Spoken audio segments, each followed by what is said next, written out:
Hello, everybody, and welcome back to another episode of the Cathedral of Velvet podcast.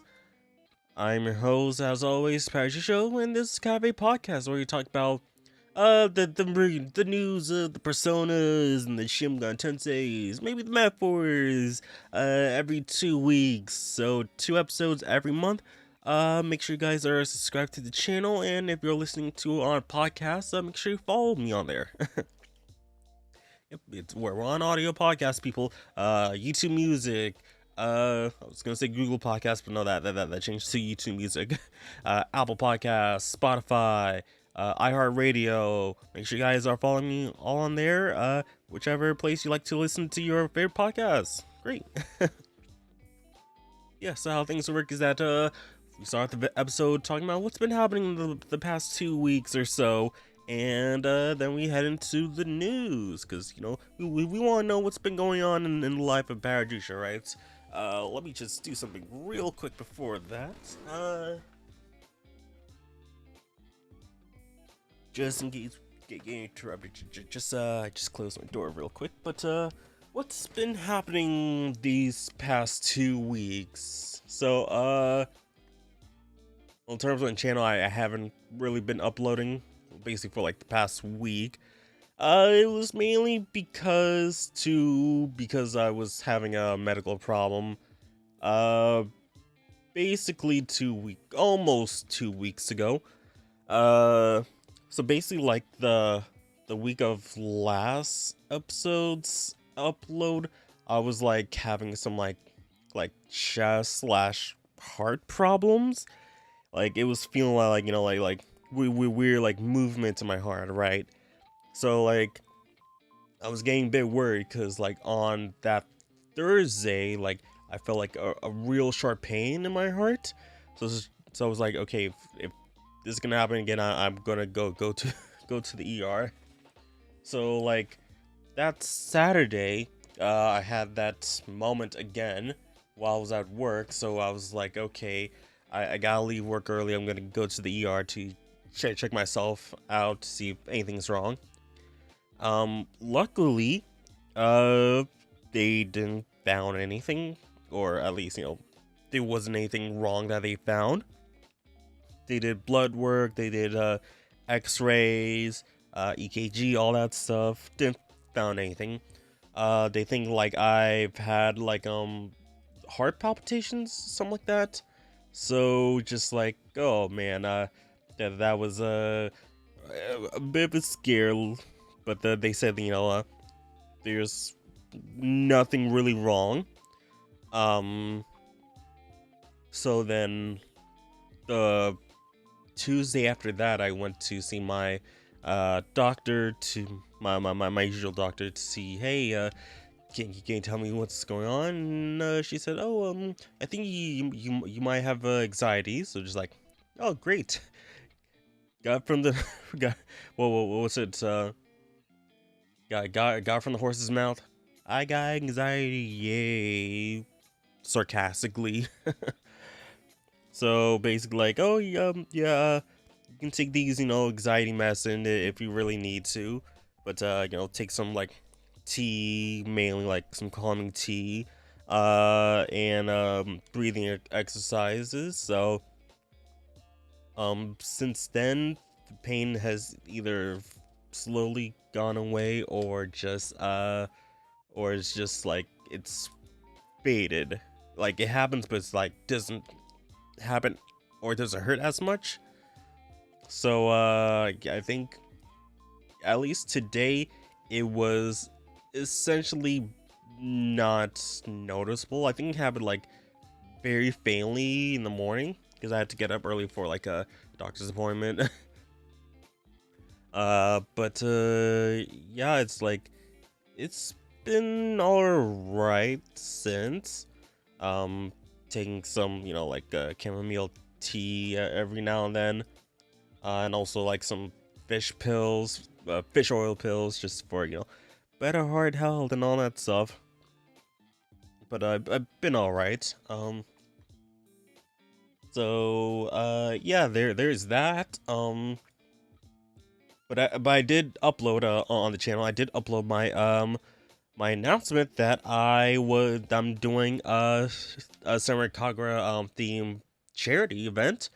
So by the time this is uploaded, I should be still streaming, because the plan is to do an 8-hour stream starting at 1 p.m. Eastern. So an 8-hour stream going until like about 8, 9, maybe 10 o'clock p.m. So it's gonna be yeah, 8-hour stream.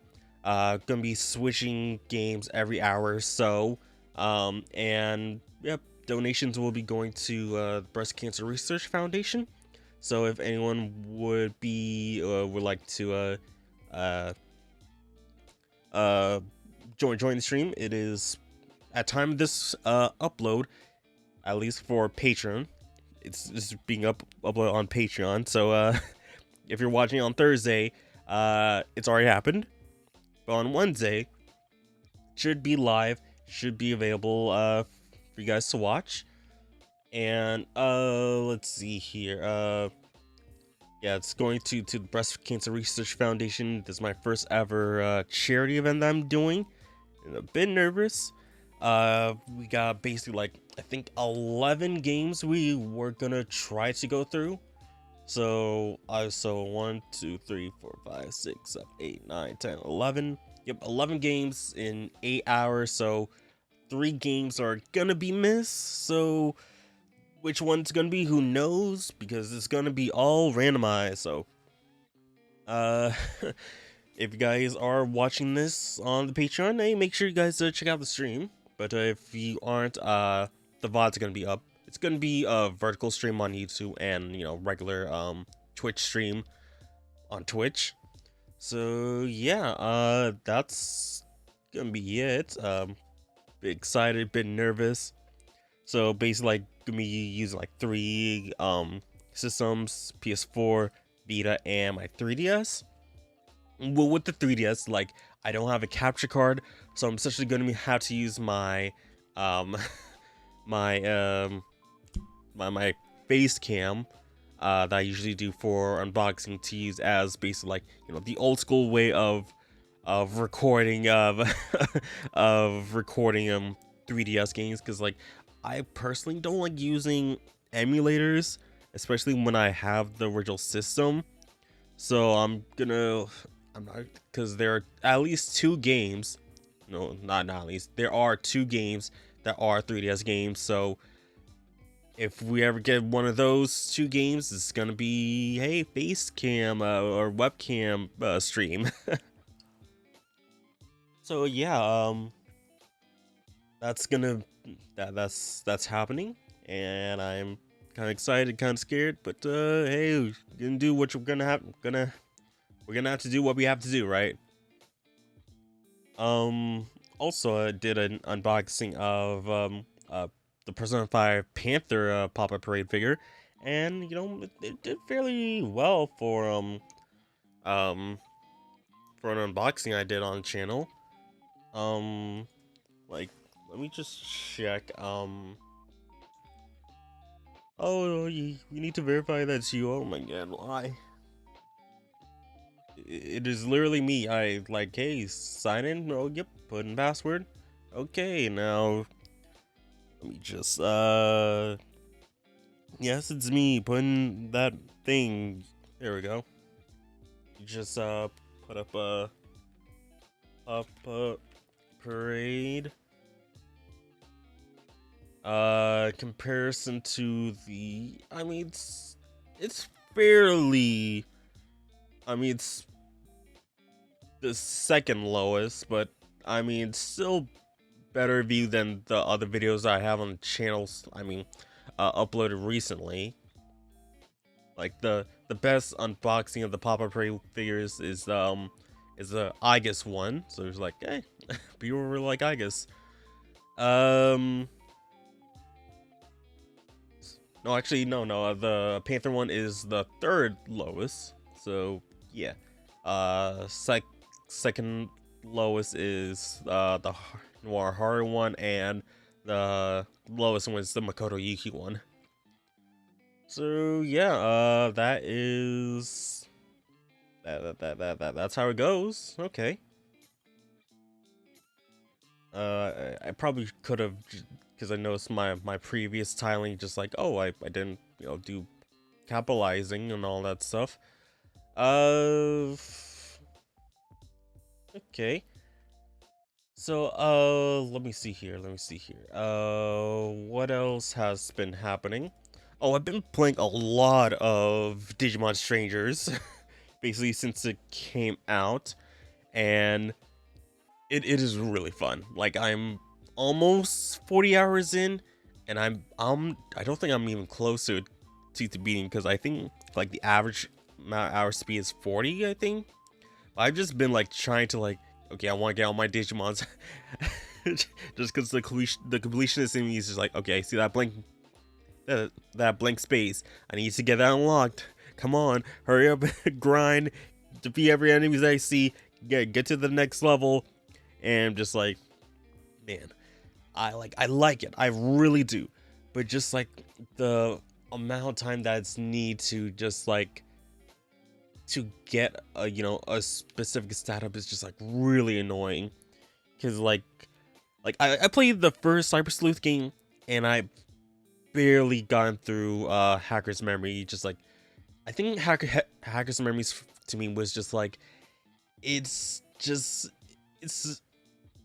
Cyber Sleuth, but again, like it uses like basically it's the same like engine as Cyber Sleuth. Just, hey, we're looking like an alternate side to it. It's just like, this is like more the same game, And also, no English dubs, that was like a bit harder for me to like digest when I first played a Cyber Sleuth. It was on the Vita, so it was like, oh, I can just play with sound off, and that was alright. But like when you're playing on a PS4, it's just like, oh, this is like, okay, my TV's on, so like I'm hearing just like, oh, now I'm a bit distracted, just like, oh, okay. So like, I'm glad that Time Stringer has an English dub, really awesome. I think the main issue I have is just the farm system, where just like in the previous game you can just like put the Digimon in, they'll get level ups pretty fast, and also like they'll get their stats up, but like with this, just like, oh, you can put the Digimon in the farm and just like they won't get any level ups. Well, they will get level ups. They get experience, same as the Digimon in your party, but it's just that it's not faster compared to Cyber Sleuth, and they don't get like more stats up compared to like compared to like a being like regular party. Like, you need to have them be like in specific training items.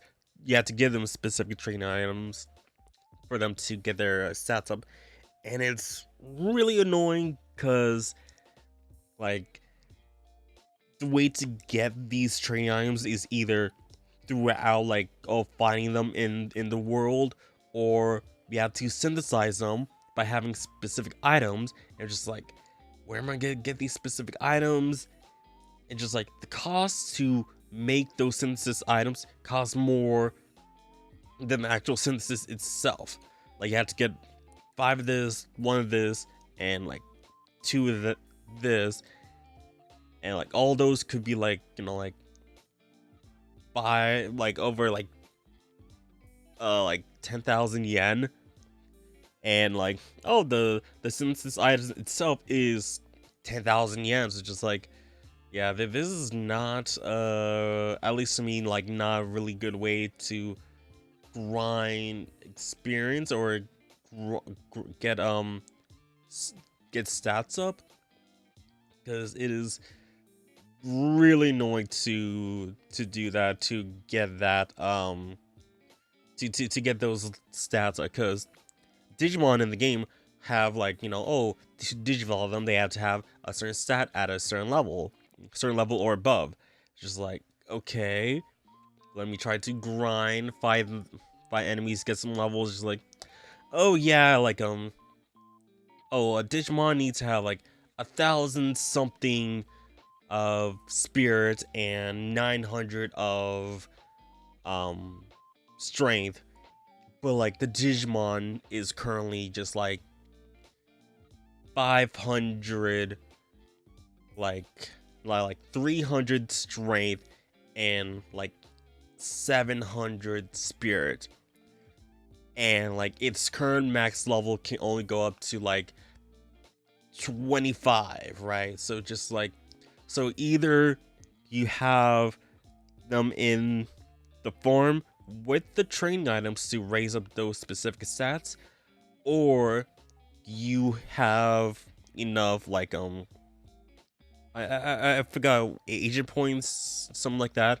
where you can decrease the amount of the stat required to digivolve them.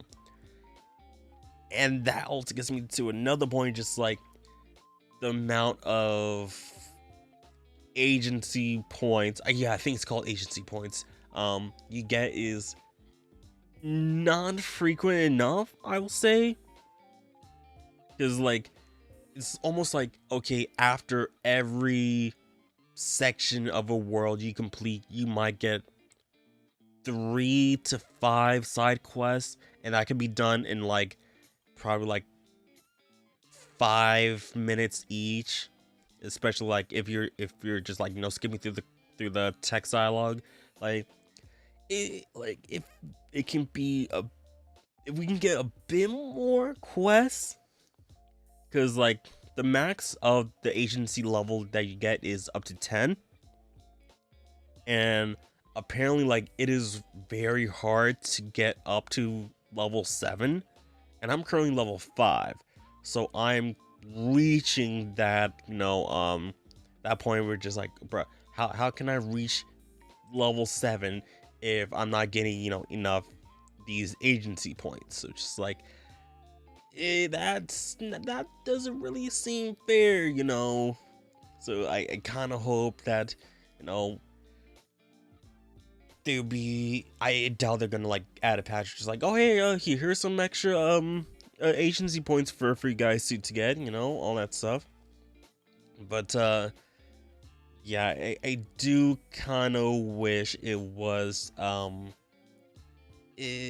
there's a bit more side quests to do, so I can, you know, try to get these points to lower the stats of the Digivolution requirement. So yeah, those were like just the main two gripes, just the Digifarm and the side quests, or like the lack of side quests, because they are very easy to do, and I kind of prefer them compared to like Final Fantasy VII Rebirth. The amount of side quests that they have and the length of the side quests is just too much. I prefer the shorter ones that can get done pretty quickly, and it's just not much of a hassle that, you know, oh hey, you have to travel halfway across the map to do this and all that stuff. It's like, nah, I'm not into that. So yeah, that was Digimon Cyber Sleuth. Like a whole bunch of games came out just like the past 2 weeks or so. Cyber Sleuth, what was it? Trails in the Sky the First. I still haven't opened that yet.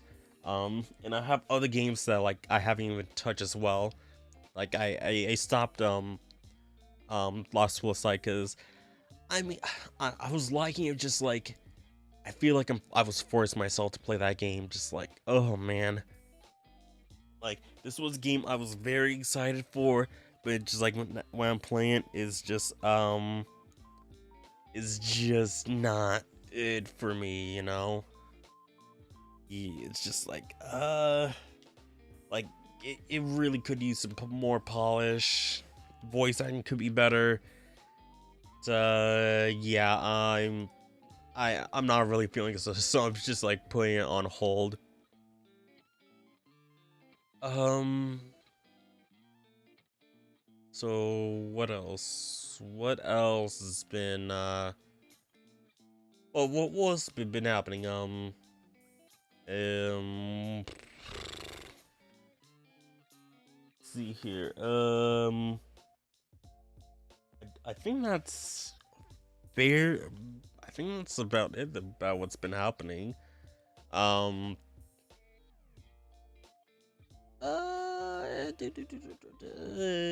Yeah. I think that I'm talking about like all work. I finally got to the position I wanted over a year ago. So I mean, I hope it's permanent, because like last time, I'm just like, oh yeah, you're in this position for 3 months, and then the following year you are not gonna be in there. You're gonna get like 3 or 4 days of that position, and then you're back into your previous position. You're like, man, that really sucks. But yeah, that's been the life update that's been happening to me. So yeah, how about we get into the news? Oh, one thing I could talk about is that like with Kingdom Hearts, like Square Enix announced that, oh, there's gonna be they announced recently that there's gonna be Dissidia game, a Dissidia Final Fantasy game, but it's a mobile game. And the Kingdom Hearts fans are rabid, just like, bro, you canceled a Kingdom Hearts Missing Link, and then months later announced Dissidia mobile game, which is just like, bro, really? Like, can Kingdom Hearts fan get something, right? Like, oh, they announced the cancellation of Missing Link, and people are mad, like, oh, and then they're like, oh, we're sorry. Here's some screenshots of this game that we're making. Kingdom Hearts 4, obviously. We still don't have anything to say, but like, here you go. Take it, please. And then nothing. That was the thing back since May, right? May something, May 13th, May 12th, something around there. It's been 5 months. It's still nothing. Tokyo Game Show has happened. I think Jump Festa has happened. Let me just make sure. Jump Festa 2025.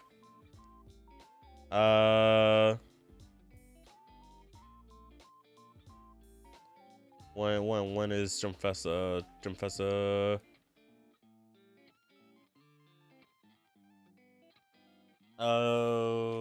When is Jump Festa 2025?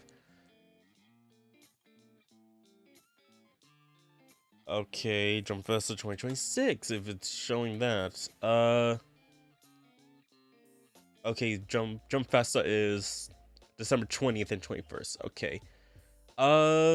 So like it's very confusing. Like, oh, they use the next year as the current year's event. Just like, I never like that with like 2K, NFL, that kind of stuff. Just like, it's so confusing.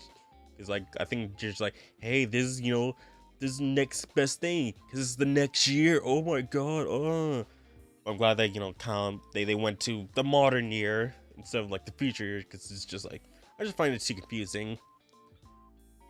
So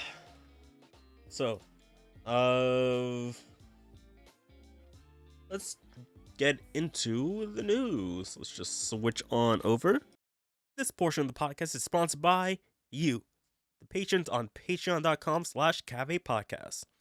With as low as $3 a month, you can support me and the podcast with benefits such as exclusive posts, early access to the podcast, no in-video ads, your name scrolling in the video, and much more.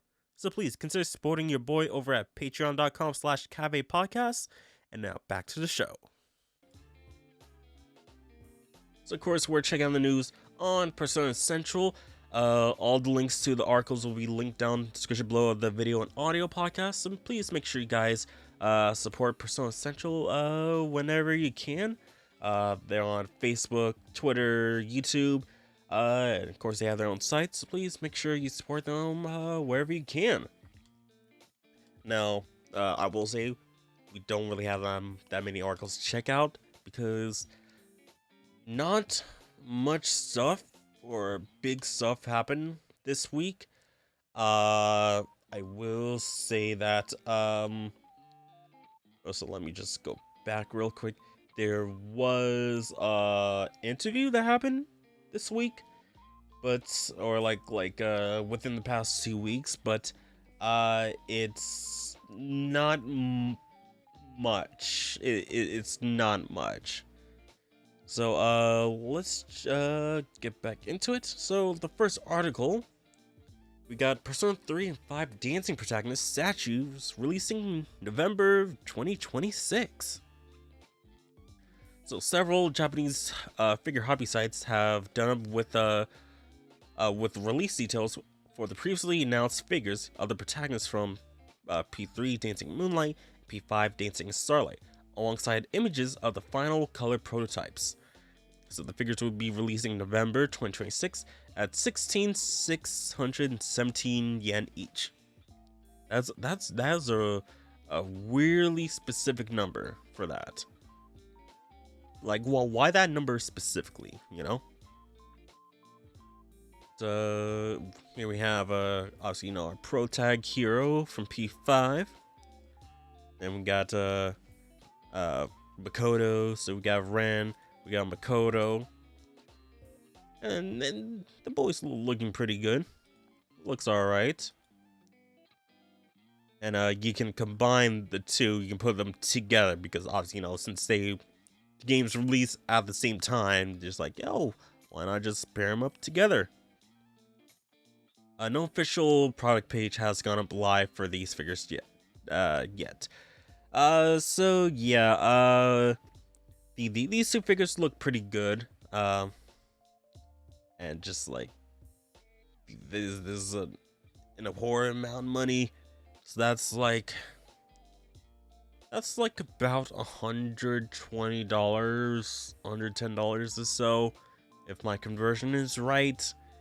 Correct me if I'm wrong, but together that's like over 200. Just like nah, that ain't for me. But like the quality, at least from the pictures, look pretty good. Just they're just from games. It's just like I don't think they were quality. Or they weren't very good personally. But the details on the figures is pretty good. It's really nice. But yeah, I'm most likely 99% sure I'm not gonna get it. But I mean, hey, if you guys are good at getting these figures, hey, go pick them up if you like it. I'm guessing it's like up on probably Ami, probably like Hobby Link Japan, something like that. I'm not sure if Good Smile is gonna get this, but yeah, they're gonna probably be up on the site soon, or it's already have since this was posted on basically last month. So yeah, it's alright, pretty cool. So next up, we got the Persona 3 Reload interview discussed with Etching Odyssey producer, original Switch plans, and Persona 4 Revival. Now, this is a pretty long article, but I did just mainly highlighted some of I think the key points of it. So the Sega Atlas booth at this year's Tokyo Game Show 2025 featured a playable version of P3R on Nintendo Switch 2, scheduled to release on October 23rd. So at least the time of this recording, 10 days from now. At TGS 2025, 4Game conducted an interview with P Studio general producer Kazuhisa Wada and the director of this game, Shigeo Komori, discussing the upcoming Switch support. So yes, so highlight kind of like the bigger, more important parts of it. So here we got Uh, as I recall, you mentioned before, Alice has recently been following the simultaneous global releases across platform strategy. It seems like being able to play the game at the same time worldwide and share that experience with those without those delay and barriers is a big factor in its success. Wada, that's correct. Previously, our titles tended to be driven more by their initial sales. The idea was to get the games in the hands of passionate fans and the series fans first and foremost. But lately, there's been more cases where sales gradually increase over time. Since making simultaneous releases the standard, we've really started to feel that sense of excitement building at the same time worldwide. Uh, P3R was ours, P Studio's first major title released simultaneously globally, and it's been great to see how it's helped expand the game's reach. As a mainline title in the Persona series, I imagine the expectation and pressure were high. Wada, as I mentioned earlier, we received a lot of positive feedback from our users who had already played the original version, particularly for the way we approached the remake. They appreciated where we focused our efforts. On the other hand, new players enjoyed it as a fresh new game. We also received enthusiastic feedback from those who finished the game, making me really glad we decided to remake this. Yeah, because I mean, I didn't play the original P3. I will say that. I played parts of Fez, obviously the answer, and played Portable. Portable is my first Persona game. So what they did was pretty good. They kept it fairly what was it? Fairly I don't want to say 1-to-1, but fairly close to the original. As much as the original can be, and adding the new content, quality life changes, all that stuff. And I would say, and people would just be crazy to say, like, if you're gonna play a version of P3, play Reload. And also, like, I'm not sure if this happened these past 2 weeks or earlier, but just like there was another interview that happened with the P3R team, and someone asked like, "Oh hey, is FemC good? Is there gonna be a FemC DLC?" And just like, this is the 4th time that's happened that the director producer said, we're moving towards like new projects right now." So just like, bro, you guys asked this guy 3, 4, 5 times already, and he said it's not happening. Like, I understand, like when they say like, some vague things, but like, it's the 5th time that it's happened. 4th, 5th time. I think it's time to let it go, alright? Like, it's not like, oh hey, this canceled project that happened years ago, like, I mean, like, kind of like the whole like, oh, where's Mother 3 thing. Like, it's a meme at this point. It's not gonna happen, or at least it's not gonna get like like some kind of, or like it might get like like, oh, it's might be on like NSO, which I think it already is on NSO for Japan. But yeah, that game is most likely never getting an official Westerner release. So we don't ask for that anymore. So just like, let's just let's move on. We got better things to do, and it's just female protagonist. Whoop-de-doo, okay. Just like it's if you want to play the female protagonist, there's Portable. All right, so there you go. But let's continue on with the interview here. So, what were your thoughts upon announcing the Switch 2 version? Wada says, we've been receiving requests from fans to play this on Nintendo hardware for a long time. Yeah, because literally, like, just it's been a very long time, or like there has been a new Persona game that's released on the system. Everything is just ports. So technically, Switch 2 is also ported. So maybe when Revival comes out, will there be a Switch 2 version releasing at the same time as, you know, the PlayStation, Xbox, Steam version? Who knows? Who knows? So, well, let's get back into this. So it was great to be able to make a proper announcement during the Nintendo Direct. We were happy to see such positive reactions, both domestically and internationally. But you know, there was a lot of negative feedback from that too, because it's just it's a key card. People have been saying, "Hey, we don't want key cards. Stop putting it on key cards." But, like, they still keep on doing it. And one like things like a Final Fantasy director said something like, "Oh, guys, understand our pain for, you know, having to put key cards in, you know." Just like, bro, what pain is the are the devs going through to put it on a standard cartridge? Like, I mean, like, I kind of understand, like, oh, having to, like, find the ways to, like, compress the data into the key card, into the standard game cartridge, but just, like, it's kind of like doing, like, oh, woe is me, you guys want want games on the actual cartridge, but please put a we can only do it on game key cards. Please feel bad. And just like, no.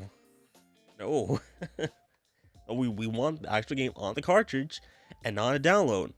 Because if I'm get this game from, you know, a Walmart, GameStop, Target, whatever, I want to put it into my system and play right there. It should not need a download, right? But continue on. Could you tell us the background behind the development of the Switch 2 version? We had the desire to bring to Nintendo hardware from the start, but simultaneous development was simply too difficult at the time. After the Switch 2 announcement, we thought we wanted to get our hands on development kits as soon as possible and bring this to those who want to play on the Switch 2. And that's when we started moving forward. And unlike this is like the fastest like Alice put their games on a Nintendo system, right? Because like I think like with the Switch, right? I think the first Alice game was or I think was what was the name of it? Tokyo Mirage Session Short FE. That was a poor Wii U game, so it was just like, So like literally first year of the Switch 2, and hey, Persona 3 Reload. Hey guys, sorry to interrupt this video real quick, but got new merch. Save the 7 shirts, sweatshirts, and hoodies are available right now at my shop. Links will be down in the description below. Get your hands on a shirt. Comes in multiple colors. And hopefully you guys can enjoy it. Feels really great. Feels really nice on the skin. And really hope you guys enjoy it. Now, back to the video. So why did you choose to make it exclusively for the Switch 2? The main reason is simple. We want to deliver the game to everyone as soon as possible. We aim to release it as fast as we could, without any significant delays from the other versions. We considered releasing it for both Switch and Switch 2, but we realized that doing so would delay the release by at least a year more than originally planned. When we tested on Switch, we realized that a direct port would be challenging performance-wise. I mean, online, I think people wouldn't mind it, especially like, if it can run like at least 30, I think it would be fine. To achieve the same comfortable controls and graphics that match the hardware, we would have to completely rebuild the UI and art assets. That would push the release back by at least a year. I mean, how would the controls change from Switch and Switch 2. It's like, it's literally not different from each other at all.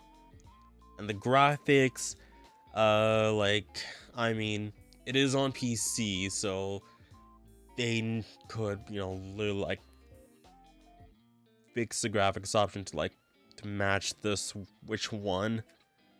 That's with our desire to deliver the game as quickly as possible, we made the decision to focus exclusively on Switch 2. Originally, we planned for a release early next year, but thanks to smooth development process, we were able to release it this October. We're really happy to be able to release it earlier than originally planned. I mean, I wouldn't mind it if it was released next year, like early next year with a Switch and Switch 2 release. That would have been pretty good. You get more sales out of that. So going down a bit more. Got here. So talking about Persona 4. So we're just about time, but after the Switch 2 version of P5R, we have the remake of Revival next in line.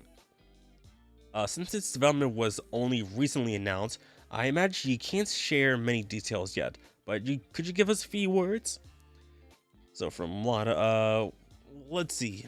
Persona 4 already packed a ton of content in Persona 4 Golden, so when it comes to making the next R, it's not just about adding more. We had to create an experience that's enjoyable in a new and different way. This includes the sheer volume of content. So to be honest, it's a tough challenge, but it's shaping up nicely. Okay. Shaping up pretty nicely. I mean, okay. You probably can't say about the release date or content, but is it safe to say we can look forward to it? Absolutely. We're working hard to make a game that lives up to everyone's expectations. While we can't announce a release window yet, we really like everyone to focus on the Switch 2 version of P3R first. We've got several projects in development, including P4R, so please look forward to them. And also, there's a bit of a tangent, but 2026 will mark the Persona 30th, the Persona series 30th anniversary. We hope to make it a year where fans can enjoy the series even more. Yeah, like, ooh, man. Next year's the 30-year anniversary. Oh boy. Oh boy. So, well, we will most likely get that release date at the Persona, live concert, right? It has to be. It has to be, right? That's who knows? Who knows?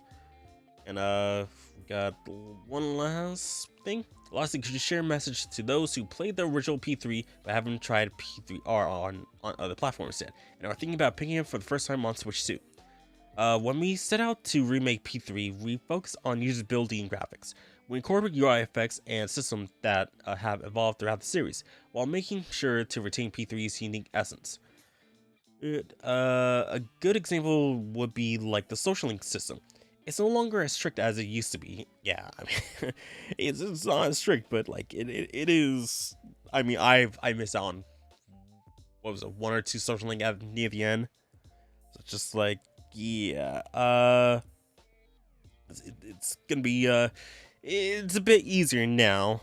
So I still wish I wish I got the last social link.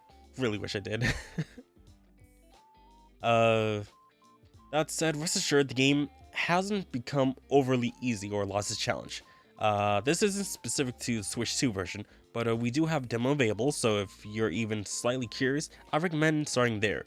No matter how much someone tells you about a game, you really won't get it until you play it yourself.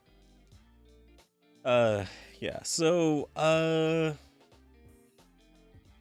Switch 2 is coming out in less than 10 days, less than 2 weeks, so, I mean, if you guys want the key card, go get it. It's also available on other platforms at a cheaper price. So just saying. It's a good interview. I feel like I might have missed something, but I don't think. Just like, oh hey, Kimura worked on Devil Survivor, which we need Devil Survivor. Please bring back Devil Survivor. But yeah, not a bad interview. With the two. Just wish there was some more P4R news, but we'll be hearing it sooner than later. So next up, we got some merch. P5R and P3R Huggy Good Smile figures announced. So Good Smile have announced that characters from Royal and Reload will be getting figures in their Huggy Good Smile range. And this is the first time I've heard of this. A Huggy Good Smile is a chibi figure series where a magnet is mounted on the back of the figure's head and the figure arms can be moved up and down. Oh, okay.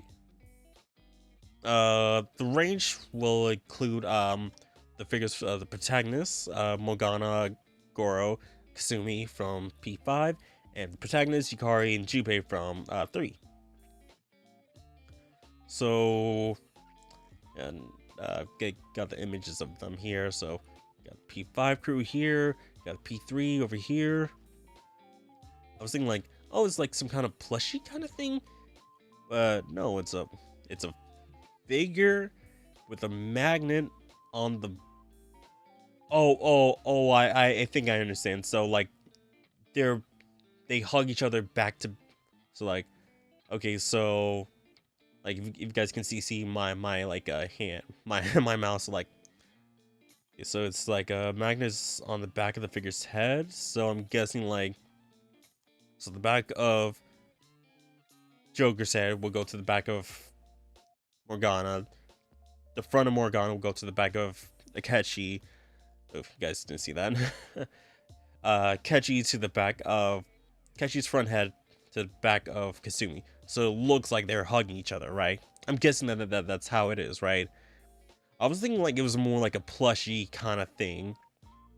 And that, like, oh, they were hug each other in the front. But no, like, oh, they're hugging each other from the back. I think that's how I'm understanding it, right? Like, correct me if I'm wrong in the comments, please. Because, like, I don't want to give out the wrong information about this. So, like, if I'm wrong, please let me know in the comments. But I think that's how it's supposed to be. I think. So yeah. I mean, if there's a Futaba or a Futaba or a Kawakami for P5 and a Yigo one for P3, I mean, those are the ones I might get. But yeah, that is an interesting figure that they're launching. I'm not sure if there are even others as well. Let me see if I can just well, let me just Google this real quick. Google.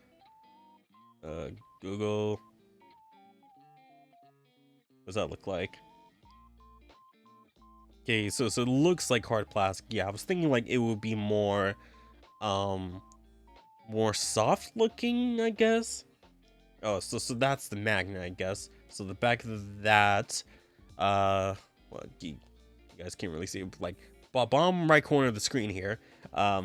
So that's the magnet. I'm guessing it's gonna go to the front of the person behind it, right? Or the figure behind it. So I'm guessing that is how it works, I guess. Yeah, I think that's probably how it goes. Never actually seen it in person, so yeah, correct me if I'm wrong. Like, give more details about this in the comment section down below. It'd be really great. Thanks. Hey guys, this episode is sponsored by Dubby. Dubby is a clean energy drink that's made to give you focus with no crash, jitters, or inks like other energy drinks. I just got myself the Dubby sample pack, which comes with this little tumbler, and also comes with 4 flavor packs. We've got the Peach and Beach, or Beach and Peach. Comes with the Dub Squat Sludge. My man, Sludge. I'm reading it backwards. Then we got the Dragonade. I should probably look at it first, then do a thing. And then the Galaxy Grenade. So we're gonna try one of these today, and I'll tell you how I honestly think about it. Alright, let's try one of these out. Let's go with Peach and Peach. Let's try this out. Alright, so currently right now we have the Peach and Beach. It's a mango white peach cooler. So we're gonna try out. Smell first. Okay, it smells pretty good. I will say it smells better than the last one I tried, but previous one was still good. But time for the taste test. Let's go.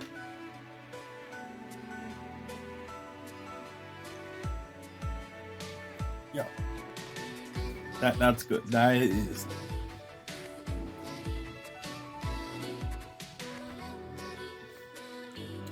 Okay, of course, there's gonna be like a little powdery, but overall, like, the taste is pretty good. I do like this Peach and Beach. Not bad flavor, not bad flavor at all. I might get the full tub. Might have to get the full tub of this. It's not bad at all. If you guys want to try out the samples shaker yourself or buy any of the products on Dubby, make sure to use my coupon code PowerJ at checkout to save 10% on your order. So again, that's PowerJ at checkout for 10% off your order. Now, back to the video. So I've got some P5X stuff. Ooh, excuse me. And man, the P3 collab is still going. So we had obviously the Pro Tag, then we have Ikari. You think the next one will be Junpei, but no, we got Mitsuru. Mitsuru is next. Man, they don't like my boy Junpei, huh? Man. So Perfect World Games have released a new trailer for the 4.6.1 update for FanMax. This update adds Mitsuru Kirijo as part of the ongoing collaboration with P3R. So the update will be released on the 16th, so the Thursday that this comes out for the publics. So let's just mute this real quick and check it out. Okay, so this can go on for about a minute or so.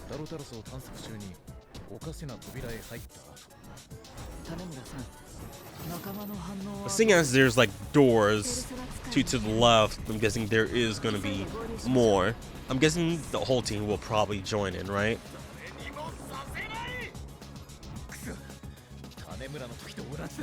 But man, I love reloads, like, you know, dungeon theming.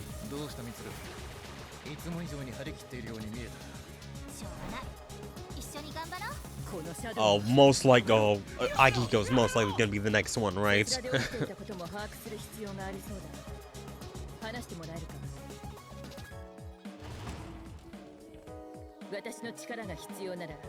Excuse me. Oh. Man, that menu looks so good. I love that menu.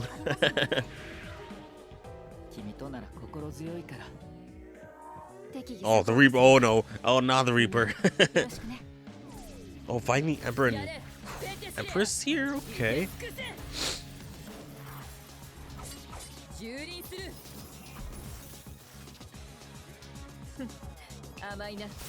And I'm very impressed with Perfect World Games ability to recreate, you know,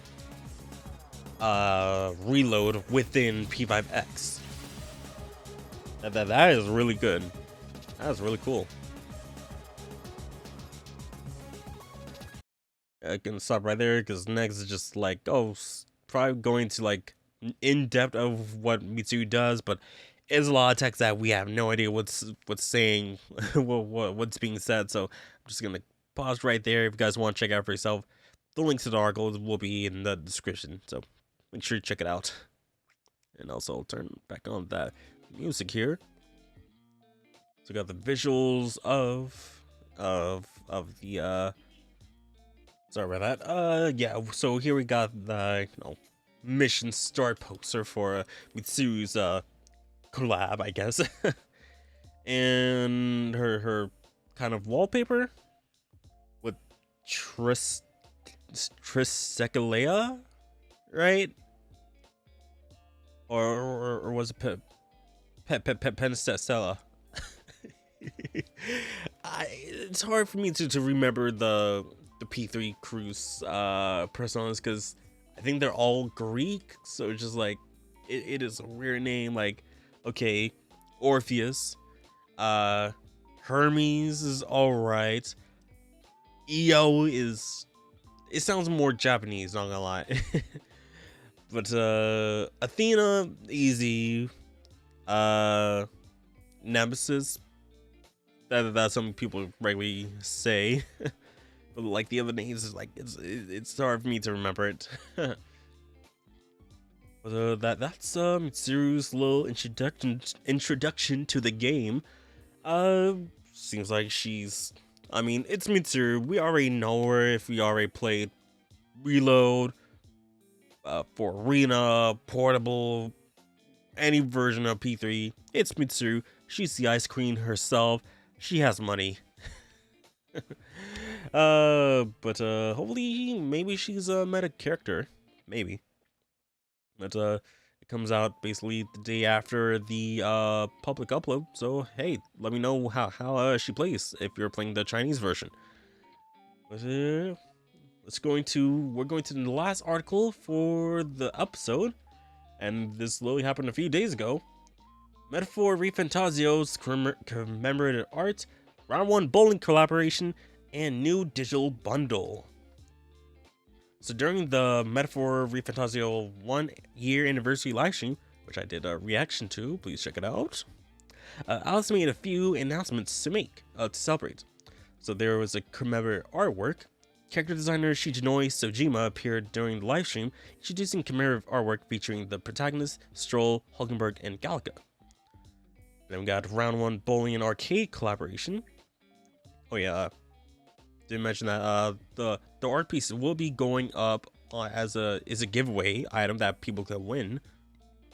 So if you watch the live stream, there's a QR code and you can enter the giveaway. So yeah, round 1, Metaphor will be part of a collaboration from November 17th to the to February 8th at all 50 plus round 1 locations in the United States of America. This collaboration will consist of limited time merchandise, including keychains, special game cards, and exclusive playmat. There will be a coaster distributed with special menu items, collector's cup, stickers, and towels. Yeah, well, that gives more details. Oh, there's the QR code for the giveaway, but I don't think that's it. But I really want to get the playmat, the cup, key card, game card, and the towels. Those are the main 4 I kind of want to get. There's a mysterious coaster, maybe. Now there's a new guidebook edition. So lastly, a new guidebook edition was announced as a new way to purchase Metaphor digitally. Includes the digital base game essential.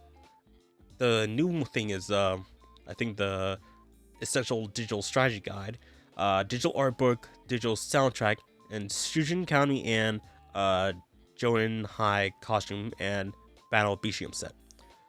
I believe, like, besides the strategy guide, the rest of this was part of like the digital deluxe, I think, probably.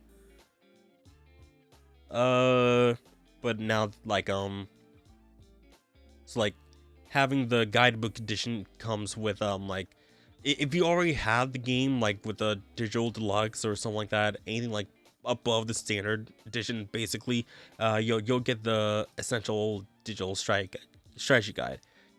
I believe they said like it's about 55 pages in game, but like I have the actual physical book and it's more than 55 pages. Trust me, it's over 200 pages of of the complete guide. So you got the essential strategy guide, or you can get the complete strategy guide physically in hand. It will never go away anytime. Get more pages out of it. But yeah, and that's it for the for the article. But a little bit more detail about the anniversary live stream. Like they had Aji Sojima, but they also had, I believe, Wada was there. I think so. But the director of Metaphor, talking about, oh yeah, things for the game. It was long time coming for this. All that stuff. They also had the voice actors for the game. Talking about it's been a year since the game came out. You guys really helped make the game to where it was. All that stuff. I highly recommend you guys watch it because it's a really nice live stream, and it's only 15 minutes. But my reaction's about 23 minutes, so it's nice, sweet, short live stream. It's not really a live stream. It's just like it's a premiere that they put it as a live stream. But yeah, it's a pretty good one. Really sweet, and yeah, watch it if you guys really like Metaphor. It's pretty good, and the game itself is really good. Literally did Let's Play on the channel. Please watch it if you can. But yeah, that's gonna be it for this session, this episode of the Cafe podcast. Oh man, I know it's a bit shorter because one, not much came out, and also two, I have to go to bed early because I have to get up early. So yep, that's a thing. Yep, that's gonna be a thing. So next episode, it's gonna be coming up the last week of October. So for patrons, will be up on the 29th and the 30th for the public. The day after that is Halloween, and I'm not sure if I'm gonna be doing a Halloween costume while I'm at work, because that's the day at work. So yeah, that's I wonder what's gonna be happening within the next 2 weeks or so. Because like I don't have any playing games to pick up, and honestly, like November is obviously have like like a Black Friday and all that stuff. I'm not even sure if I'm gonna be doing that, but it could still happen, possibly, maybe. But yeah, that's been the Cafe podcast. Thank you guys for watching. Do you want to give things to the patrons whose names are scrolling on screen right about now? If you guys want to support the podcast, you can hit up the Patreon. Links will be in the description below. Your name, believe the 1 tiers will get your name up on the screen right here, and you also get the video a day early and ad-free. So yeah, if you guys want to support your boy, please do so like that. And with that, thank you guys for watching, and I will see you guys on the next episode of the Cafe podcast. I will see you guys next time. Bye.